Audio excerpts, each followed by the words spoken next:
સુરતના માંગરોળમાં કીમ નદી ફરી એકવાર બે કાંઠે વહેતી થઈ છે। કીમ નદી પર હાઈ બેરલ બ્રિજ પાણીમાં ગરકાવ થઈ ગયો છે। મોટા બોરસરા ગામે આ બેરલ બ્રિજ પાણીમાં ગરકાવ થયો છે। ઉપરવાસમાં ભારે વરસાદને કારણે નદીમાં પાણીની સતત આવક થઈ રહી છે। કોઝવે પર પાણી ભરાતાની સાથે જ વાહન ચાલકો છે તે પણ પરેશાન થતા જોવા મળી રહ્યા છે।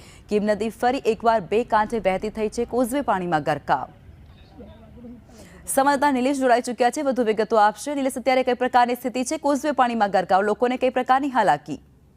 જી ચોક્કસથી કીમ નદી બે કાંઠે વહેતી જોવા મળી રહી છે। ખાસ કરીને જો વાત કરવામાં આવે કીમ નદીમાં જે મોટા બોરસરા માંગરોળ છે ત્યાં હાઈ બેરલ અને લો લેવલ બંને બ્રિજ પાણીમાં ગરકાવ થઈ ગયા છે।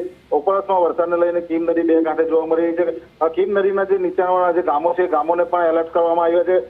માંગરોળ અને ઓલપાડ તાલુકાના વસ્તા એને એલર્ટ કરવામાં આવ્યો છે। કીમ નદી હાલ 11 મીટરથી જે કીમ નદી છે લેવલ 11 મીટર સપાટી વટાવી ચૂકી છે અને આ જે નીચાણવાળા જે ગામો છે તેને એલર્ટ કરવામાં આવ્યા છે। અને કીમ નદીમાં કીમામલી, કથોદરા, ઉમરાછી, વરોલી સહિતના જે ગામો છે એને હાલ એલર્ટ કરવામાં આવ્યા છે તંત્ર દ્વારા।